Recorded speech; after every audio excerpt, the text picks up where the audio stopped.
Ahora sí. Buenas tardes, chicos. Entonces, hoy día, ¿no es cierto?, nos toca trabajar un tema de, ¿no es cierto?, de segundo medio. ¿No es cierto?, una clase que básicamente es una continuación de lo que estuvimos viendo hace un par de semanas, que fue ¿cómo se llama?, las consecuencias de la Segunda Guerra Mundial. Hoy día nos toca abordar otro proceso, ¿no es cierto?, otro gran, ¿no es cierto?, tema, que es la Guerra Fría, ¿sí? Entonces lo que vamos a trabajar en esta clase tiene que ver, ¿no es cierto?, específicamente con eso. Me interesa igual que podamos ir recuperando algunos temas o contenidos que trabajamos en las sesiones anteriores. Vimos, ¿no es cierto?, Segunda Guerra Mundial, vimos consecuencias de la Segunda Guerra Mundial, y ahora vamos a trabajar, ¿no es cierto?, la Guerra Fría, que también es un proceso que tiene algo, ¿no es cierto?, tiene su origen ahí. Bien, entonces, vamos a comenzar la clase. ¿Se ve bien? Díganme que está todo. Si hay algún problema para visualizar la presentación de la clase de hoy. ¿Ya? ¿Está todo ok? Sí, así comenzamos. Ya, muchas gracias, Isidora. Entonces, se ve bien la presentación. Bien, la clase de hoy, ¿no es cierto?, se llama La Guerra Fría y sus expresiones, ¿sí? Vamos a estudiar no solamente como el conflicto en sí, ¿ya?, sino también cómo se manifiesta la Guerra Fría en distintos contextos, ¿ya? Eso es importante que lo podamos tener claro cuando hablamos de, ¿no es cierto?, la Guerra Fría, ¿sí? Que no solamente, claro, nosotros hablamos de guerra, al tiro pensamos en armas. Sin embargo, este conflicto es una guerra un poco atípica porque no hay, ¿no es cierto?, armas de por medio directamente de parte de los dos principales involucrados en esta guerra. ¿Ya? ¿Estamos entonces?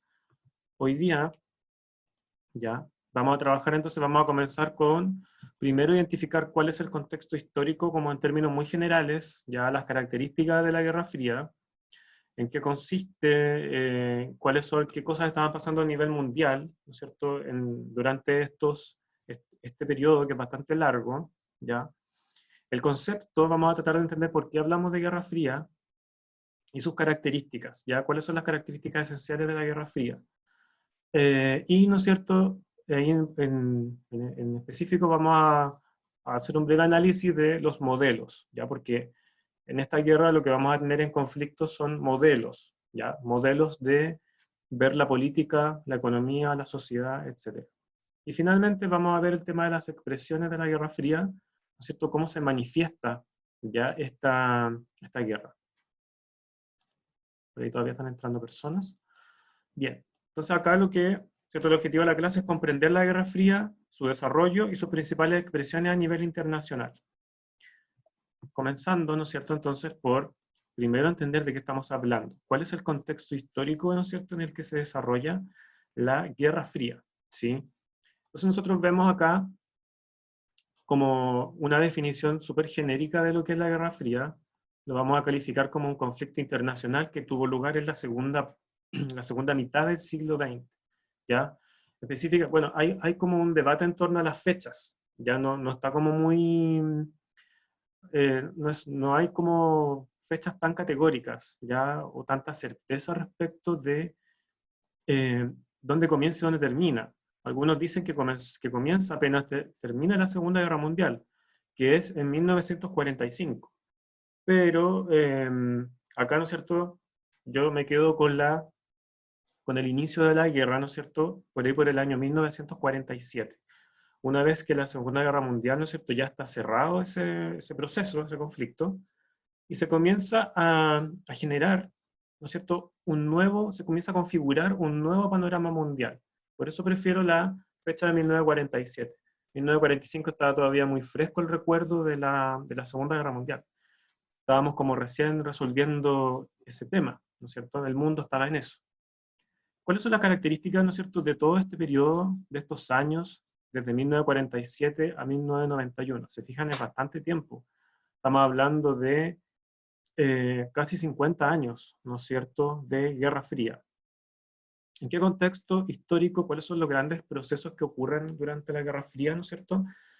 y que explican el conflicto, es el debilitamiento de las potencias europeas. ¿Por qué hablamos de debilitamiento? Porque dentro de los principales contendores de la Segunda Guerra Mundial, ¿no es cierto?, estaban potencias europeas, ¿no es cierto?, como Reino Unido, Francia, Alemania, ¿ya?, Italia, todos esos países, ¿cierto?, previo a la Segunda Guerra Mundial, ejercían una importante influencia, ¿no es cierto?, eran imperios, muchos de ellos, de estos países, tenían, ¿no es cierto?, colonias en ultramar, es decir, fuera de Europa.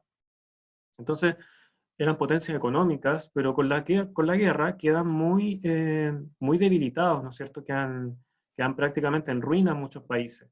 Así que hay un debilitamiento de su influencia a nivel político y económico, ¿ya?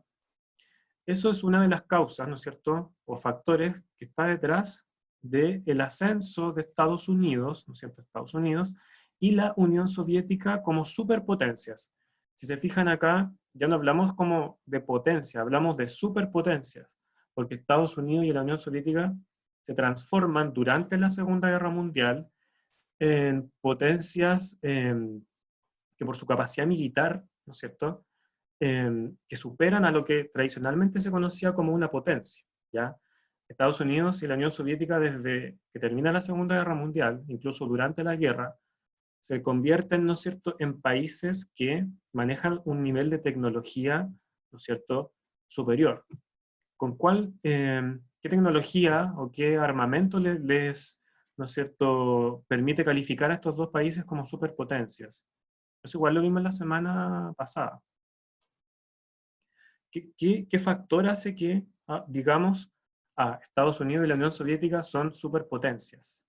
Díganme ahí en el chat, a ver si se acuerdan.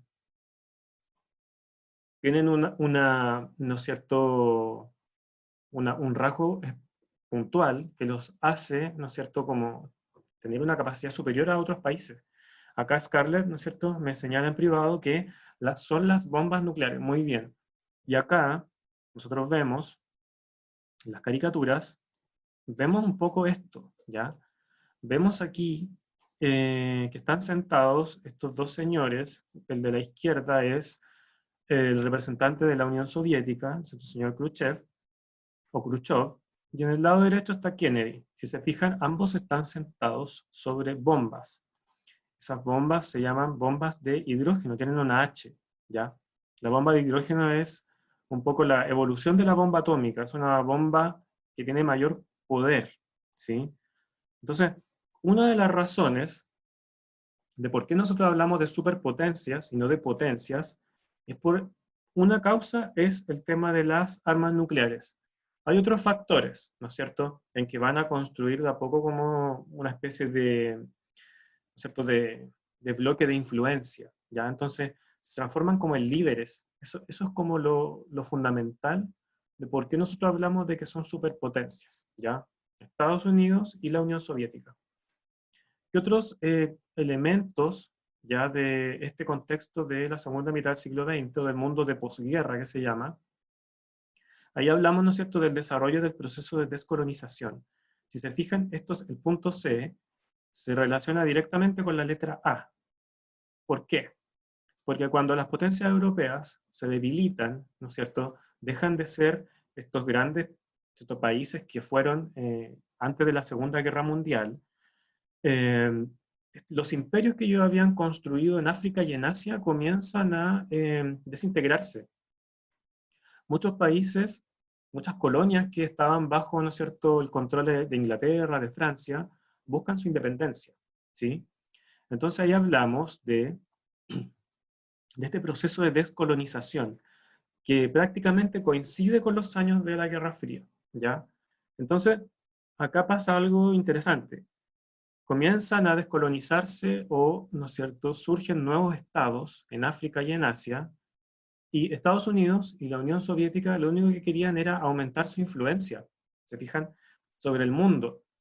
Y desde ahora en adelante van a tener como, por así decir, un espacio, ¿no es cierto?, un territorio en el cual expandir su influencia. Ese espacio va a ser, ¿no es cierto?, los países del tercer mundo que se llaman, y que muchos de ellos están en África y en Asia, también América Latina, ¿se fijan?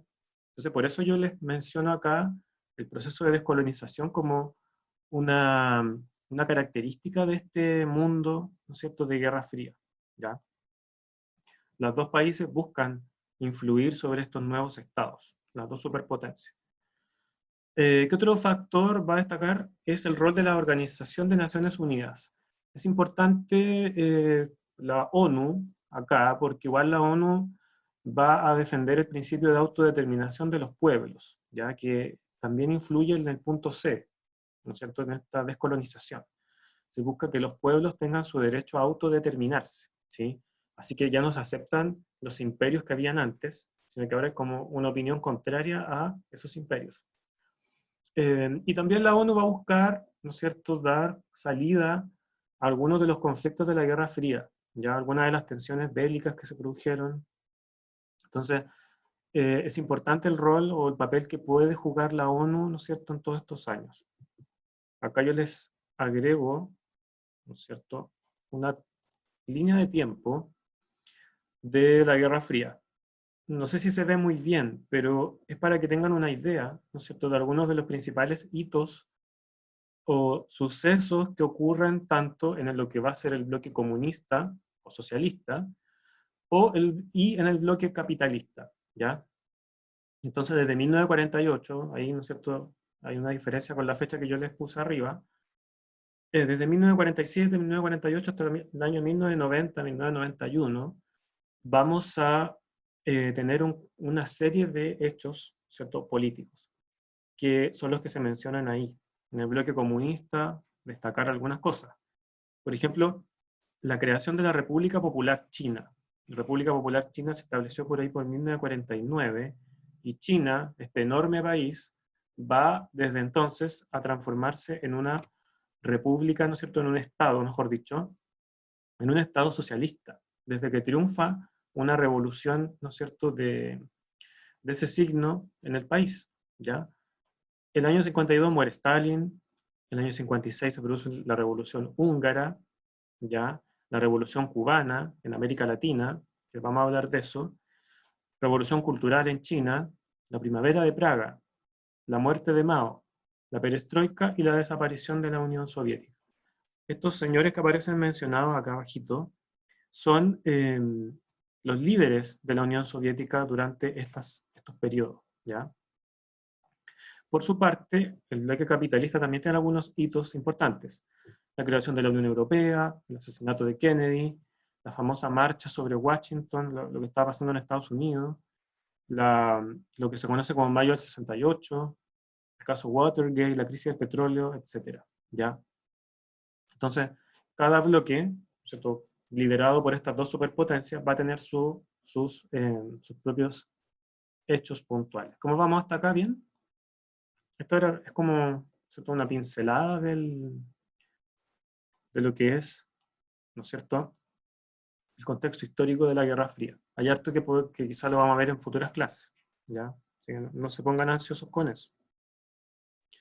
¿Por qué hablamos de Guerra Fría? Bueno, acá hay una definición, ¿no es cierto?, del conflicto, como, ¿no es cierto?, lo que me interesa que les quede claro es que la Guerra Fría, ¿no es cierto?, lo esencial, lo fundamental de este conflicto es que es un enfrentamiento ideológico y político, ¿ya? Es decir, ¿no es cierto?, el centro del conflicto va a estar en el ámbito de las ideas y en el ámbito, ¿no es cierto?, de la política, de la competencia por, ¿no es cierto?, por mayor influencia a nivel internacional. ¿Entre quiénes? Entre los dos bloques que se conforman entre Estados Unidos y la Unión Soviética, ¿ya? Entonces ahí hay algo que destacar, ¿no es cierto? Cuando hablamos de Guerra Fría es un conflicto ideológico, no es una guerra, ¿no es cierto?, como lo fue por ejemplo, la Primera Guerra Mundial, ¿ya? Que básicamente fue una guerra entre estados, ¿ya? Una guerra como por la expansión. Acá es como lo que importa más que ocupar, ¿no es cierto?, físicamente, por ejemplo, a los Estados Unidos, más que ocupar un país para ponerlo bajo su órbita de influencia, lo que le interesa es justamente influir en los gobiernos de esos países, ¿ya? Y eso lo hace a través de distintas formas. ¿Se fijan? Entonces, es un conflicto netamente ideológico, eso es lo central de la Guerra Fría, ya no se olviden de ese detalle. Es un conflicto, ¿no es cierto?, de ese tipo. Ahora, ¿no es cierto?, ¿por qué decimos que Guerra Fría? ¿No es cierto? Porque a pesar del clima hostil entre las superpotencias, estas nunca llegaron a enfrentarse directamente. Ojo con ese detalle. O sea, se enfrentan, hay un conflicto, hay una tensión. Sin embargo, Estados Unidos y la Unión Soviética nunca se declararon la guerra eh, mutuamente. ¿Se fijan? Entonces, por eso hablamos de Guerra Fría. Los conflictos se van a canalizar, como dice en el cuadrito amarillo de aquí de la derecha, ¿no es cierto? Los conflictos, ¿no es cierto?, las tensiones se van a canalizar en otras regiones, ya en otras regiones del mundo, lejanas generalmente a Estados Unidos y la Unión Soviética, ¿ya? Eso lo vamos a ver al final, cuando veamos expresiones. Entonces, ¿qué otras características tiene la Guerra Fría, no es cierto? Se habla de un orden bipolar, ¿no es cierto? No, eso lo vamos a ver de ahí. Se habla de esta tensión permanente de las superpotencias. Cada una busca asegurar su hegemonía. Esa palabra, ese concepto es súper importante para entender la dinámica de esta guerra. Cada una busca asegurar su hegemonía, su influencia sobre cierta cantidad de países, sobre ciertas regiones del mundo. Y también se desarrolla una carrera armamentista, ¿sí? Cada una compite por quién tiene las mejores armas, ¿no es cierto? Quién logra desarrollar la tecnología, la ciencia necesaria para superar al otro, ¿ya? Ahora vamos con lo del orden bipolar, y eso lo vemos clarito acá, a través de este mapa. ¿Qué le llama la atención acá? ¿Qué regiones del mundo integran cada uno de estos bloques? ¿Por qué decimos mundo bipolar? Porque los países se ordenan, ¿no es cierto? Se identifican con uno de los dos bloques, ¿no es cierto? Bipolar, dos polos. Está el polo soviético, el polo de Estados Unidos. La pregunta de abajito, respóndanme qué cosa, ¿no es cierto? ¿Qué región del mundo integra cada bloque? ¿Qué pasa con América Latina, por ejemplo, según el mapa? ¿En qué bloque la podemos situar? De acuerdo con el mapa. ¿Cómo andamos con eso? Con identificar, ¿no es cierto?, las regiones. Isidora, Bárbara, Joaquín, ¿qué me dicen? ¿Qué regiones del mundo, ¿no es cierto?, se encuentran bajo la influencia capitalista, ¿no es cierto?, en este bloque capitalista? ¿Qué me dicen? ¿Nada? Tenemos, ¿no es cierto?, recuerden, este bloque, como Martín dice, todo América. Isidora, muy bien, Sudamérica. Andrés, mayormente América. Fíjate, claro, es muy notorio que América, todo lo que vemos acá, ¿no es cierto?, esté bajo la influencia de Estados Unidos. ¿Y qué pasa con algunos? Vemos unos puntos rojos que aparecen en el mapa, ¿no es cierto? Esos países rojos, ¿no es cierto?, son los que pasan al bloque socialista, ¿no es cierto? Isidora también señala Oceanía, sí, lo que es Australia, Nueva Zelanda, el sudeste asiático, algunos países de ahí, se unen al bloque capitalista, ¿sí? Andrés también dice Australia, perfecto. Entonces, se fijan que hay como un reparto del mundo, tanto Estados Unidos como la Unión Soviética, se reparten el mundo de una manera quizás no explícita, ¿no? No lo hacen a través de un tratado ni nada parecido, sino que como que lentamente se comienzan a conformar estos dos bloques, ¿ya? Por el lado soviético, ¿qué vemos? ¿En qué región del mundo vemos mayor influencia de los soviéticos? ¿No es cierto? O del bloque socialista. Entonces, principalmente, ¿no es cierto?, en Asia, ¿ya? Porque tenemos a China y Rusia, que son estos enormes países que, ¿no es cierto?, se transforman en estados socialistas, ¿sí? También lo vemos por ahí en Medio Oriente, en África, ¿ya? Y en Europa del Este. Se fijan aquí, todos esos países chiquititos pasan a la órbita soviética. Y lo mismo acá, en el sudeste asiático. América Latina destaca Cuba, Nicaragua, ¿ya? Y la existencia de guerrillas, como bien se menciona ahí, ¿ya? Muy bien. Ahora, ¿qué me interesa o qué es lo importante para poder comprender la Guerra Fría? Es, ¿no es cierto?, además de que es un enfrentamiento ideológico, lo que está como en tensión, en conflicto, es distintos modelos, distintas formas de ver la política, cómo tiene que organizarse el Estado, ¿no es cierto? Cómo tiene que organizarse la economía de un país, ¿sí? Cómo tiene que organizarse la sociedad. Entonces, hay ahí diferencias. Veamos, ¿no es cierto?, qué pasa con el bloque capitalista, ¿no es cierto? El bloque capitalista en lo político, bueno, yo les puse al tío Sam, no sé si conocen a esa caricatura que representa a Estados Unidos. El tío Sam, famosa. El tío Sam, ¿no es cierto? El bloque capitalista se va a caracterizar en lo económico por defender un modelo de libre mercado, ¿no es cierto? O también el famoso estado de bienestar. ¿Y con qué detalle? Con un respeto a la propiedad privada. ¿Se fijan? Entonces, los países capitalistas, ¿no es cierto?, tienen que organizar su economía de una manera, ¿no es cierto?, determinada, o, ¿no es cierto?, permitir ciertas libertades de comercio, libertades para producir, ¿ya?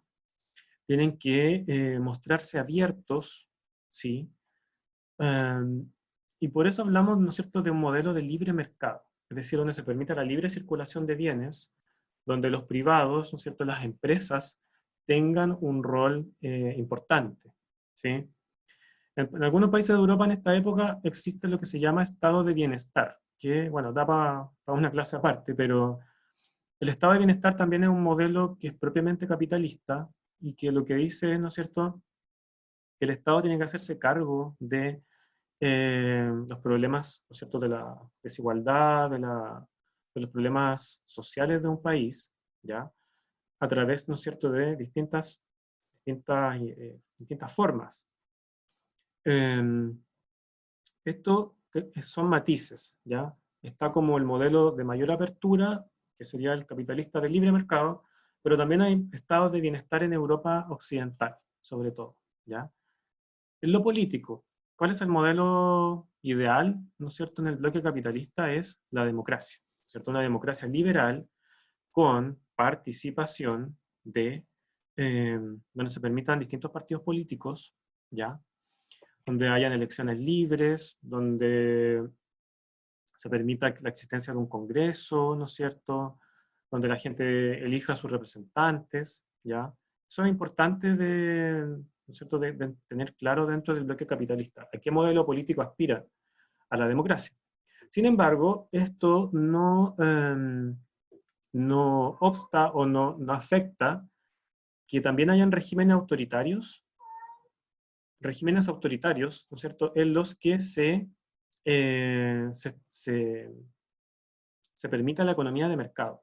Pensemos en el caso de Chile en dictadura, eh, ahí, ¿no es cierto?, estábamos bajo un régimen no democrático, pero que permite, ¿no es cierto?, o desarrolla un modelo capitalista, ¿ya? Eh, por otro lado, ¿no es cierto?, tenemos el bloque socialista, ¿sí? En el caso del bloque socialista, en materia económica, ya vamos a ver cuál es el ideal, ¿no es cierto?, un modelo de planificación central. ¿Qué significa esto? Que es un modelo en el que el Estado planifica la economía, ¿ya? Aquí los privados tienen casi un rol súper mínimo o nulo, y es el Estado el que decide cómo tiene que organizarse la economía, planifica, dirige, ¿ya? Controla. Así que por eso hablamos de un modelo de planificación central. Todo está centralizado en el Estado, ¿se fijan? Sin propiedad privada. La propiedad pasa a ser, desaparece la propiedad privada y todo queda en manos del Estado, ¿ya? Eso es lo económico. Mientras que en lo político, los países socialistas, ¿no es cierto?, se transforman en lo que se llama democracias populares. O, bueno, tiene varios nombres, ¿sí? Pero cuando hablamos de democracias populares, son, por lo general, ¿no es cierto?, estos estas repúblicas socialistas, ¿sí? Y, ¿no es cierto?, que en muchos casos son regímenes autoritarios de partido único. O sea, acá la democracia en el bloque socialista es bastante mínima, ¿se fijan? ¿Por qué? Porque en el caso de la Unión Soviética o de China, vemos que se instalan regímenes autoritarios en el cual el Partido Comunista es el que controla todo el Estado, ¿se fijan? Eso es, ¿no es cierto?, una característica importante a tener en cuenta, ¿ya? Cuando hablamos de este bloque. ¿Qué me pueden señalar? ¿Qué otra característica, qué otra diferencia recuerdan ustedes de cuando vieron este contenido? ¿Qué otra cosa podemos señalar como diferencia acá? Bueno, hablamos solo de lo político y lo económico, pero pueden haber diferencias en otros ámbitos, ¿no es cierto? ¿Qué otra diferencia, ¿no es cierto?, entre un país capitalista y uno socialista? Pensemos en ejemplos actuales. Por ejemplo, está, no sé, el caso de Corea del Norte. Es un país que se considera como que es un resabio, es algo que queda, ¿no es cierto?, de lo que fue la Guerra Fría. Es un país socialista, ¿ya? Eh, en el cual es un régimen autoritario de partido único, ¿se fijan? Isidora acá me dice el sistema de producción, muy bien, claro. Con respecto a la religión, Andrés Vega toca un punto muy importante. Hablamos aquí, como les digo, solo lo político y lo económico. Pero en lo social y lo cultural también hay diferencias. Por ejemplo, eh, los países de la órbita socialista, por lo general son ateos, ¿no? Son estados, ¿no es cierto?, en los cuales en muchos casos también se persiguió la religión, ¿ya? Versus en el modelo capitalista se buscaba un ideal de tolerancia religiosa, ¿ya? Entonces allí también hay una diferencia. Los estados socialistas buscaban, ¿no es cierto?, crear a un hombre nuevo, a una, ¿no es cierto?, a una patria para los trabajadores. Hay todo ¿no es cierto?, un tema ahí detrás que tiene que ver con lo cultural. Por eso en China hubo lo que se llamó una revolución cultural, porque lo que buscaba el gobierno, el Partido Comunista Chino, era transformar la sociedad, que la sociedad china dejara de ser una sociedad, ¿no es cierto?, tradicional, como, ¿no es cierto?, apegada a lo religioso, a que dejara de ser una sociedad rural, ¿se fijan?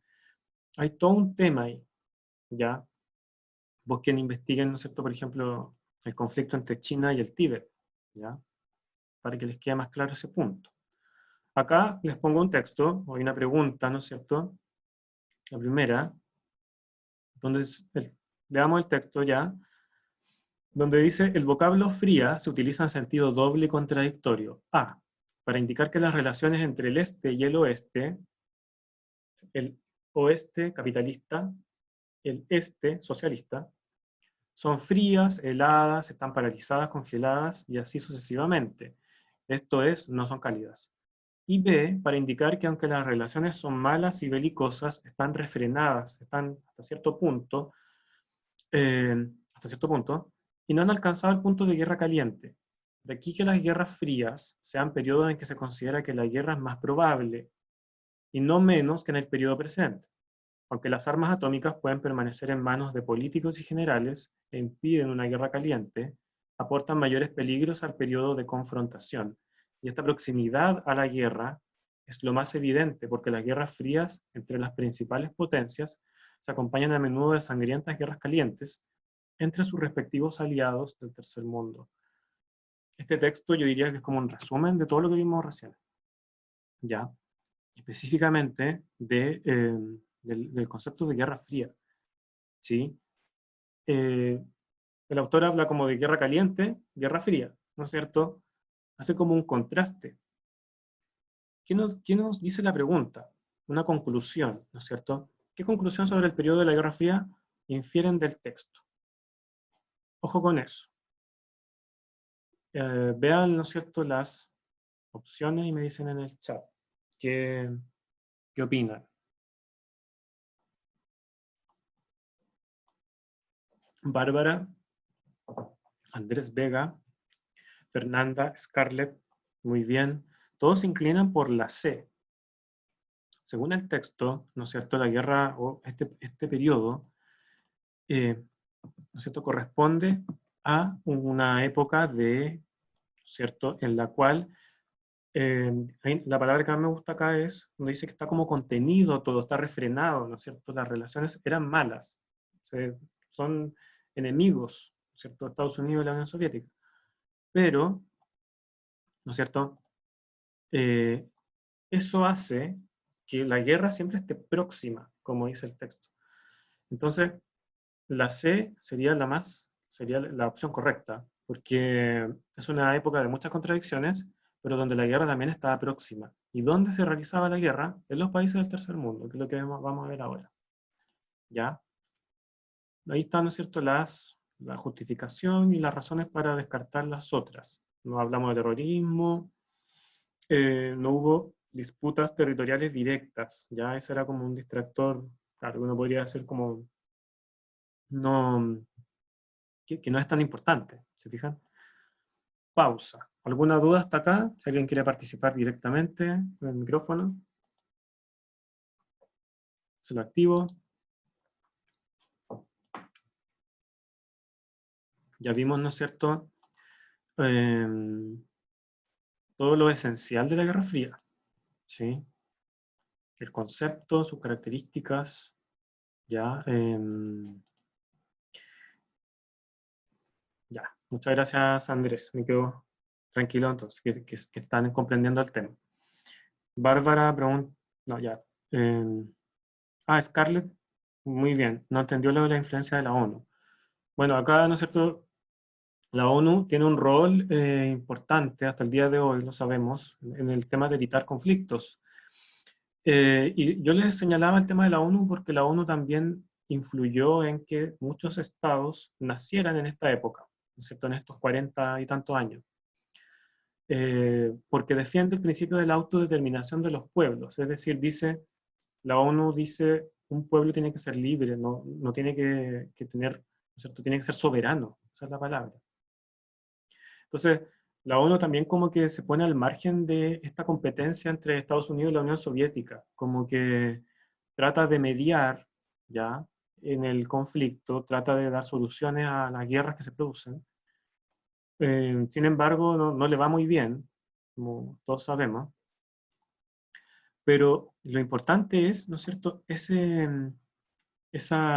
cierto?, esa idea, ¿no es cierto?, de que la ONU trata de ser como un actor imparcial en la Guerra Fría, y en el fondo su influencia también va a permitir que surja un tercer bloque, que, bueno, eso no está en la clase, pero quizás lo vamos a ver más adelante, ¿ya? No sé si se aclaró tu duda, Scarlett. Isidora, si acaso Chile es capitalista ahora, bueno, eh, tenemos un modelo de libre mercado, ¿no es cierto? Y la sola, ¿no es cierto?, existencia de ese modelo de libre mercado nos pone en un bloque capitalista, ¿ya? ¿Qué pasó con Chile, por ejemplo, durante el gobierno de la Unidad Popular? Se trató de, ¿no es cierto?, de llevar al país hacia la órbita soviética, en el fondo.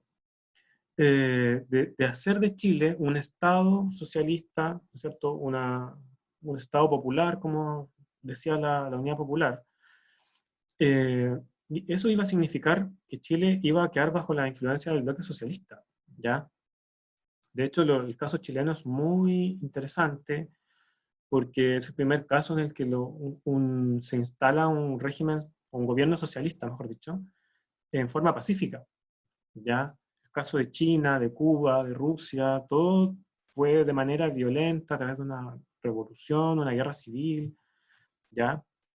Pero, claro, después del golpe de Estado y desde que se instala este modelo neoliberal en el que estamos ahora, Chile es un país capitalista. Sí. ¿Quedan claras las dudas, entonces? Para continuar con cómo se expresa la Guerra Fría. En términos muy prácticos, ¿no es cierto? Por ahí surgió el concepto de la cortina de hierro o el telón de acero, que se llama. Es un concepto que Winston Churchill, no sé si lo ubican, este político inglés, él habla de que sobre Europa ha caído una gran cortina o telón de acero, que en el mapa, ¿no es cierto?, que está aquí a la derecha, es esa línea roja. Lo que dice Churchill es que cae un telón de acero que divide de manera súper, ¿cierto?, categórica a Europa en dos. ¿Ya? Vamos a tener una Europa, esto la que está como en naranjo, que es la Europa capitalista, o la Europa pro Estados Unidos, y vamos a tener el otro lado, la Europa oriental, que va a, ¿no es cierto?, estar bajo la influencia de la Unión Soviética, ¿sí?, de la URSS. Esto se ve muy claro, ¿no es cierto?, en el tema de Alemania. Si miramos el mapita aquí, vemos que Alemania es un país dividido en dos estados. Vamos a tener en amarillo, ¿no es cierto?, la República Federal Alemana, que es democrática, ¿no es cierto?, pro Estados Unidos, capitalista. Y en el otro lado, la Alemania democrática. Ese pedacito que aparece con rosado, ¿ya? Resulta que Berlín estaba en el lado soviético, y a su vez, Berlín también estaba dividida en dos partes. Una parte bajo control de un gobierno pro-occidental, pro-Estados Unidos, y el otro lado bajo un gobierno pro-soviético. Entonces se generó por ahí un conflicto bien complicado el año 47 entre, ¿no es cierto?, los dos bloques en Alemania, ¿ya? Con el objeto de mantener sus respectivas zonas de influencia, tanto Estados Unidos como la Unión Soviética crean alianzas. Entonces los países que aparecen en naranjo, casi todos forman lo que hasta el día de hoy se conoce como la OTAN, o Organización del Tratado del Atlántico Norte, que es una alianza militar. ¿Por qué? Porque estaba el riesgo para ellos que viniera la Unión Soviética o alguno de los países del bloque oriental que los atacara o los invadiera. Entonces, Estados Unidos rápidamente les dice, formemos un bloque, hagamos como, unámonos para enfrentar esta amenaza socialista, ¿no es cierto?, que venía de Oriente. ¿Se fijan? Y ahí nace la OTAN, que hasta el día de hoy existe y participa en algunos conflictos. Y por el otro lado, la Unión Soviética hace lo mismo, busca alinear a todos los países que estaban bajo su influencia en lo que se llamó el Pacto de Varsovia, ¿ya? Bueno, la preguntita de abajo, ¿no es cierto? ¿Qué países? Está clarito ahí, ¿no es cierto? Todos los países que aparecen con ese color rosado: Polonia, Checoslovaquia, Hungría, Rumania, Bulgaria, ¿ya? Alemania Oriental, son países que van a formar parte del Pacto de Varsovia, ¿ya? El caso de Yugoslavia es bastante curioso, una situación especial, porque es un país comunista pero que no está alineado con la Unión Soviética, ¿ya? Entonces vamos a ver, ¿no es cierto?, en cada uno de estos países que se transforman en gobiernos socialistas, ya en regímenes socialistas. ¿Alguna duda con esto? Recuerden, la OTAN y el Pacto de Varsovia. Además de lo militar, también habían alianzas de cooperación económica, ¿ya? ¿No es cierto? Ahí Estados Unidos organiza, trata, ¿no es cierto?, de entregar ayuda económica a los países de su bloque, y lo mismo hace la Unión Soviética, ¿ya? Eso, ¿no es cierto?, como generalidad o una expresión súper concreta de la Guerra Fría. En el mapita ahí está claro el telón de acero, ¿sí? Ahora, ¿qué conflictos se derivan de la Guerra Fría? Perdón. Son hartos. Y si se fijan, ¿qué característica en común tienen? ¿En qué parte del mundo pasan estos conflictos que aparecen aquí? Fíjense, esos 6 que yo les puse ahí. ¿En qué regiones del mundo, dónde pasan estos conflictos militares o tensiones políticas? No necesariamente se llega a la guerra, ¿ya? ¿Dónde podríamos, en qué lugares, qué continentes ocurren estos conflictos? Scarlett dice América, Andrés mayormente nace allí en Europa, ¿no es cierto? Vemos ahí que algo pasa, ¿no es cierto?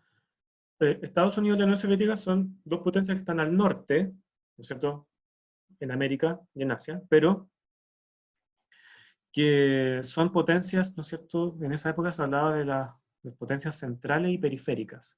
Entonces, ¿dónde se van a desarrollar los conflictos de la Guerra Fría? En la periferia de estas potencias centrales, ¿se fijan? Entonces ahí hablamos de algunos casos, bueno, ya les mencioné, le hablé un poquito del bloqueo de Berlín, búsquenlo, un caso súper típico de lo que yo diría que es como uno de los hechos que da inicio a la Guerra Fría, ya el famoso bloqueo de Berlín. Después viene la Guerra de Corea, ya que es la razón de por qué hoy día Corea, ¿no es cierto?, es un mismo pueblo, ya, en Corea del Norte y Corea del Sur, pero que se encuentran separados en dos estados. Una república democrática, ¿cierto?, popular, que es Corea del Norte, donde tenemos a este señor Kim Jong, que maneja el país como casi como una monarquía, ¿cierto?, donde no hay libertades, no hay democracia, no hay nada de eso. Y por el otro lado tenemos a Corea del Sur, ¿ya? En el que Corea del Sur, ¿no es cierto?, tienen un gobierno democrático y son capitalistas, ¿se fijan? Ahora, esa división de Corea en dos estados es resultado de esta guerra, ¿ya? De la guerra de Corea del 50 al 53. Y de hecho, la guerra ni siquiera ha terminado. Por eso siempre sale en la tele ahora que hay tensiones y todavía está la amenaza de parte de Corea del Norte, la amenaza nuclear, porque nunca firmaron un armisticio, un tratado de paz, solo se puso fin a los enfrentamientos, pero no hay un acuerdo de paz, ¿se fijan? Por eso, hasta el día de hoy están esas tensiones en la península coreana, ¿ya? Crisis de los misiles, América Latina, que está aquí resumida en este mapa, ¿no es cierto? ¿En qué consistió? En la instalación de misiles balísticos, de misiles de largo alcance, soviéticos en la isla de Cuba. ¿Se fijan?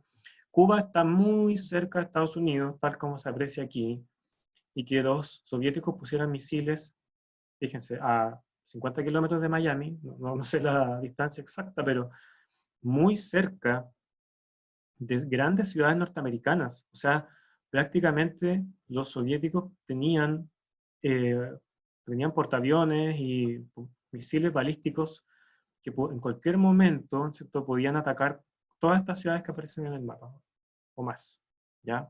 Entonces la crisis de los misiles es la más grave, es el momento de más alta tensión en la Guerra Fría. De hecho, si esto no se hubiera resuelto por la vía diplomática, ya esto habría terminado en una tercera guerra mundial. Así de grave fue lo que pasó. Entonces, la crisis de los misiles, ¿no es cierto?, del año 62 es el momento más complejo, uno de los más complejos de la Guerra Fría, ¿ya?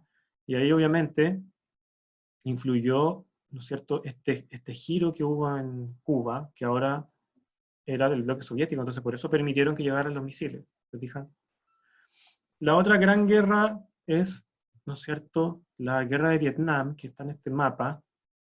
La guerra de Vietnam, claro, se caracteriza, es muy similar a lo de Corea, solo que ahí se produce finalmente el triunfo del norte, que es el norte comunista. Entonces, Vietnam hasta el día de hoy es un estado, ¿no es cierto?, una república popular, ¿no es cierto?, socialista, al igual que como lo es China, ¿sí?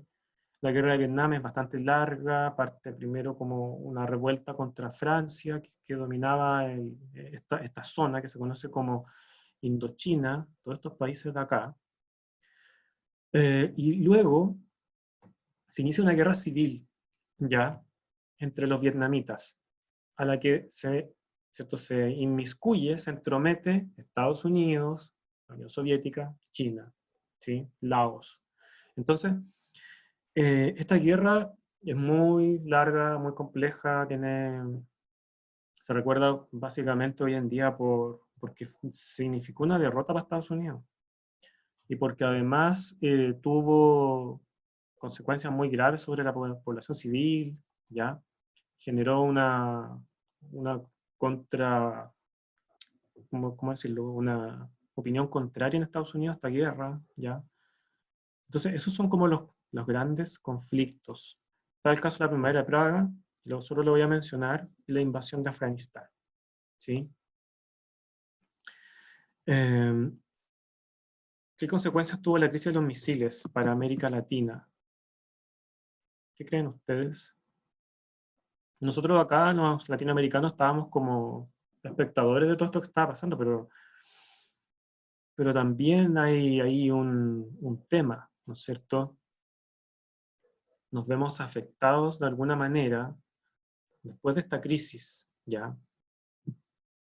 Estados Unidos busca, una vez que se da cuenta quizás de lo real que podía ser la amenaza soviética en América Latina, desde el año 62 busca expandir su influencia sobre América Latina, ¿ya?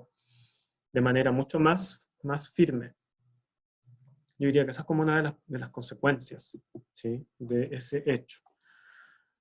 La parte, ¿no es cierto?, lo último que vamos a ver es cómo se manifiesta en otros ámbitos la Guerra Fría. Aquí hemos hablado solamente de cosas políticas, de guerra, ¿no es cierto? Pero también la Guerra Fría tiene su expresión en otros espacios, ¿ya? Por ejemplo, en el uso de la propaganda. Analicemos esos pósters. ¿Qué mensaje quieren transmitir? Fíjense lo que dicen. ¿Qué muestran? Los dos pósters, ¿no es cierto? Uno, el de lo más de la izquierda, o derecha, no sé, ese es soviético y el otro es norteamericano. Entonces, quiero que puedan analizar, ¿ya?, cómo la propaganda fue súper importante en la Guerra Fría. O sea, eh, tuvo un papel súper relevante para influir sobre la opinión de las personas, ¿ya? Martín dice muy bien ahí, quieren inducir a la gente que busque la superioridad. Perfecto. Eso, podríamos decir eso sobre el cartel soviético, ¿no es cierto? Se busca ahí dar una imagen como de potencia, de que los soviéticos son capaces de todo, ¿no es cierto? Vemos un hombre ahí que atrás tiene hay como industrias, tal espacio. Eh, Buscan dar esa impresión. ¿Y qué me dicen del otro afiche? Algo aparece también. Dice, America under communism. Estados Unidos bajo el comunismo. ¿Cuál es la imagen? ¿Qué se quiere transmitir? ¿Qué va a pasar en Estados Unidos si llega el comunismo? Ese es un miedo a veces con el que se juega de parte de algunos, ¿cierto?, de algunos sectores. Que hay algo que se quiere transmitir ahí, ¿no es cierto? Quieren intentar aterrorizar a la gente mostrando que el comunismo haría empeorar todo. Claro. Recuerden, esto es algo ideológico, es una guerra que no es por las armas, sino que por las ideas. Entonces, yo tengo que hacer que la gente me compre mi idea, ¿ya? Entonces, ¿cómo hago eso?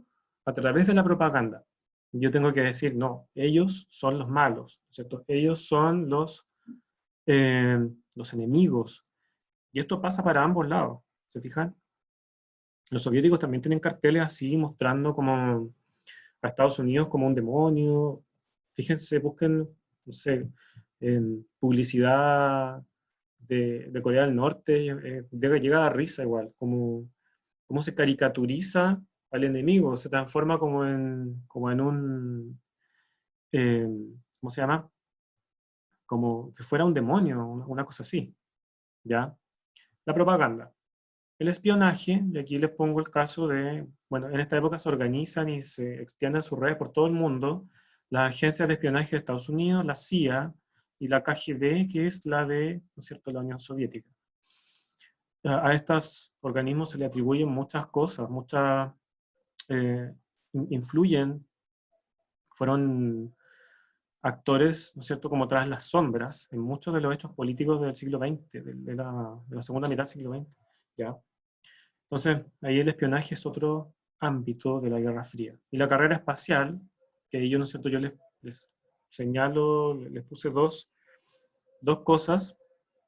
Por ejemplo, hay acá también sería como medio propaganda de parte de los soviéticos, ¿no es cierto? Los soviéticos iban ganando esta carrera espacial en los años 50, hasta que Estados Unidos logra, ¿no es cierto?, adelantarse en esta carrera, y su gran logro fue el tema de la llegada del hombre a la luna. ¿Se fijan qué es lo que aparece en la imagen? ¿Ya? Eso es como la guerra se lleva a otros ámbitos. También, ¿no es cierto?, hay referencias en el cine, vean, no sé, las películas de Rocky, um, ¿qué otras cosas más? Hay varias como referencias en muchos, en películas, en series, incluso en los juegos, en los deportes, también se reproducía este conflicto, ¿ya? Esta Guerra Fría. Eso, chiquillos, cuando hablamos de expresiones, cómo se manifiesta la Guerra Fría, no solo en lo político, también en lo cultural, en la ciencia. O sea, si lo miramos desde el punto de vista como más positivo, la Guerra Fría contribuyó al progreso de la ciencia. ¿Se fijan? Pausa. Preguntas. Lo último ya es para cerrar la clase, la última pregunta. ¿Queda claro entonces? Recuerden que la Guerra Fría entonces se manifiesta en países del tercer mundo, especialmente en Asia, en África, en América Latina, que genera estas tensiones como la crisis de los misiles o guerras, ya literalmente, como el caso de la guerra de Vietnam, ¿no es cierto?, de Corea.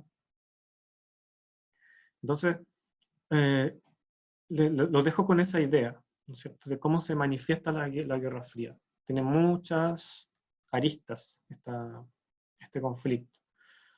La idea de Guerra Fría, incluso hoy día se ha hablado mucho de Guerra Fría. ¿Qué países eh, por ahí ha salido que hay una especie de Guerra Fría entre Estados Unidos y China? Eh, a propósito de la guerra comercial, de las decisiones que ha tomado Trump y el presidente chino. Algunos dicen que estamos entrando en una nueva Guerra Fría, ¿ya? Entonces no es como un concepto que se aplique solo, una idea que se aplique solo a lo de Estados Unidos o Unión Soviética. También podemos hablar de Guerra Fría hoy en día, ¿ya? Bien, si no hay más preguntas, cerramos con esto. Pregunta 2. Durante el periodo conocido como Guerra Fría, una de las manifestaciones de la oposición entre los dos bloques de poder, liderados por Estados Unidos y Unión Soviética, se produjo en lo estratégico militar. ¿Qué significó esto? Ojo, estratégico militar.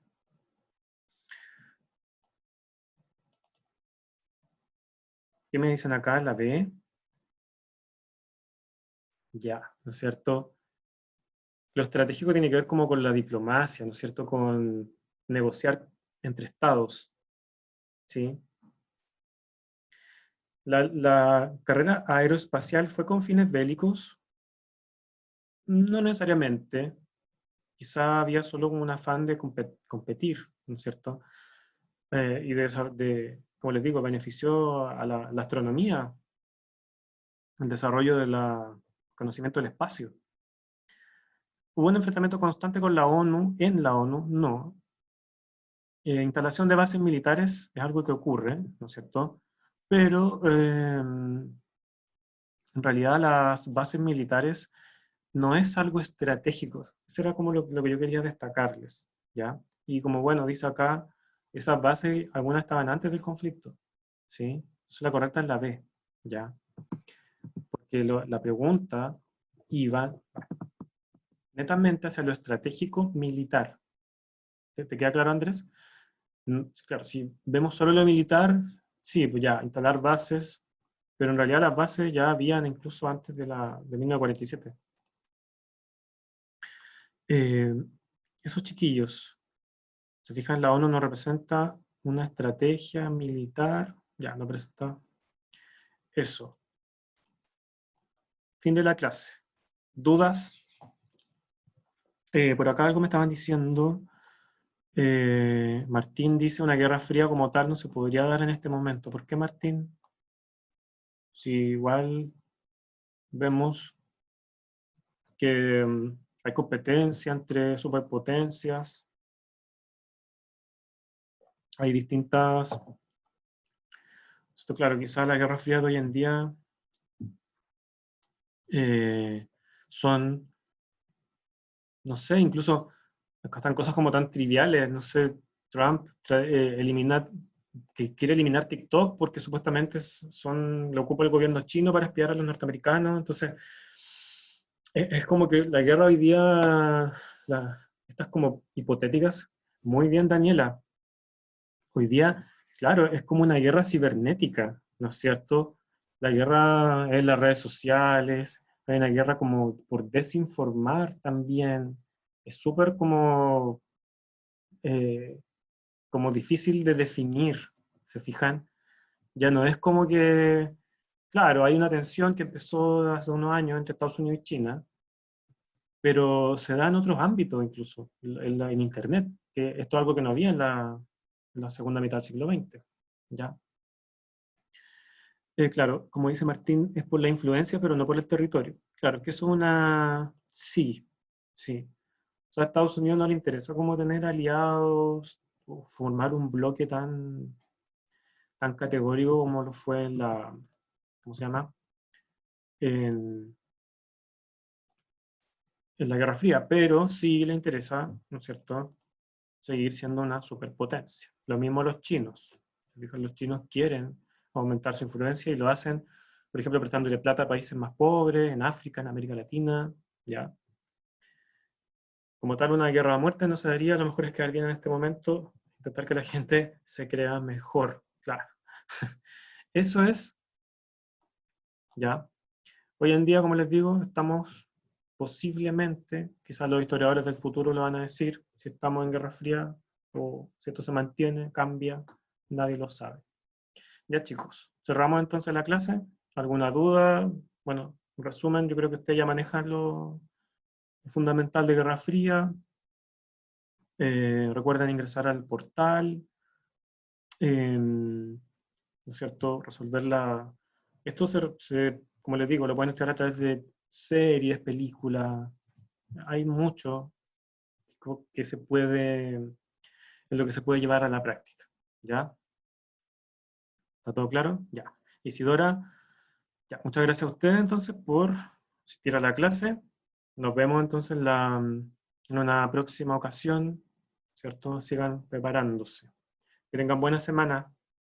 Chao chiquillos, cuídense.